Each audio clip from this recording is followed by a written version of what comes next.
Cooking कर लेती हूँ, बाद में वॉइस ओवर कर लूँगी। कुकर का ढक्कन रखा है, प्लेट रख देती हूँ। काम ही नहीं ख़त्म होते, स्यापे ही नहीं ख़त्म होते ज़िंदगी में। पता नहीं किस ने कहा था लाइफ इज़ ब्यूटीफुल, किस अंग्रेज़ ने कहा होगा किसी ने लाइफ इज़ ब्यूटीफुल। मेरे सामने लेके मैं 2 चपेड़े उसके मुंह पे लगाऊँ, लाइफ ब्यूटीफुल है।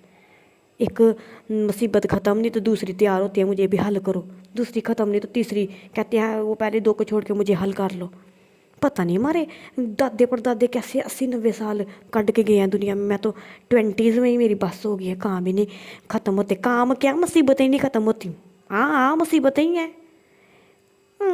पता नहीं, मेरा दादा अबू 104 साल की उम्र में फोत हुए थे तो कहते थे मैं मरना नहीं चाहता, मैं जिंदा रहना चाहता हूँ। हैं मेरी तो 20s में मुसीबतों से जान जाती है।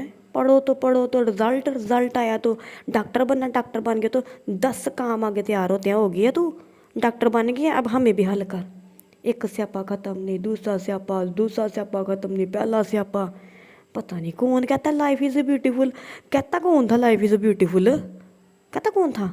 हैं ये जिस अंग्रेज़ ने कहा ना फोत ही हो गया होगा भाई। सीधी सी बात है, बचपन से सुन रहे हैं लाइफ इज़ ब्यूटीफुल। क़यामत वाले दिन इसका मैंने गिरेबान पकड़ के कहना तू कहता था लाइफ ब्यूटीफुल है? हैं कौन सा तुझे लड्डू मिल जाता था रोज़? कोई काम नहीं मैंने देखा ज़िंदगी में, फुल स्टॉप। हैं एक काम ख़त्म नहीं हुआ, ख़त्म ही नहीं होता। मैं तो कहती हूँ बंदा ही ख़त्म हो जाता है, काम नहीं ख़त्म होता। सीधी सी बात है। मैंने इतना तो डिप्रेशन का शिकार हो गया ना, साइकियाट्रिस्ट के पास जाऊँगी तो बातें करेंगे, पुप्पी के कि पागल होगी इनकी बेटी, इसलिए साइकियाट्रिस्ट के पास गई। उसके पास भी नहीं जा सकती। मैं क्या करूँ, तंग पड़ गई हूँ मैं। सारे ही तंग हैं, जो मेरे फॉलोवर है वो भी तंग हैं। 100 तो स्यापे हैं एक एक जान को।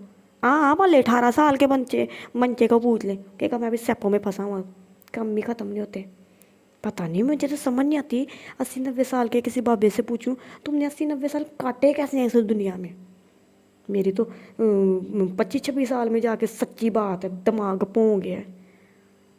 ज़रूरी नहीं भाई हमें कोई स्यापा हो, हमारे इर्द गिर्द लोगों को कोई स्यापा है तो हमने टेंशन लेनी है ना।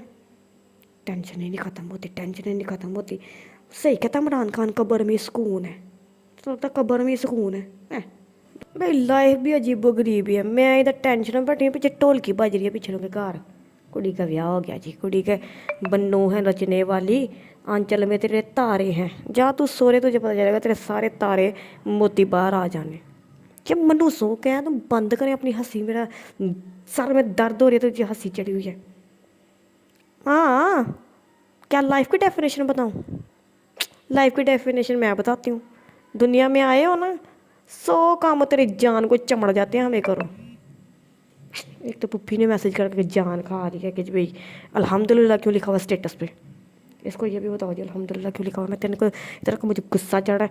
प्लीज़ कोई मेरे सामने आए, मुझे इजाज़त दे। देखो 5 चपेड़े मेरे मुंह पे बगैर वजह के लगाओ तो मेरा गुस्सा उतर जाएगा। चैनल देखो ज़रा, ये मनूस के पुत्र को व्यू ही नहीं आते इसके। व्यू ही नहीं आते। कहते जी पैसे से खुशी नहीं मिल सकती, लाओ दो मुझे 20 करोड़ डॉलर, मैं तुझे खुश होकर दिखा दूंगी। 20 करोड़ दो ना डॉलर, मैं हो जाती हूँ खुश। खुशी नहीं मिलती इनको पैसों से जी, इनको जुतियों से खुशी मिलती है। मैं बहुत ज़्यादा परेशान हूँ, मैं बहुत ज़्यादा डिप्रेस्ड हूँ। मुसीबत है भाई, हर बात नहीं बताने वाली होती। मैं बताऊँ जी क्या है किस बात की टेंशन है? टेंशन है सवेरे उठो काम काम काम काम काम काम काम काम काम काम काम काम काम, बस यही है ज़िंदगी।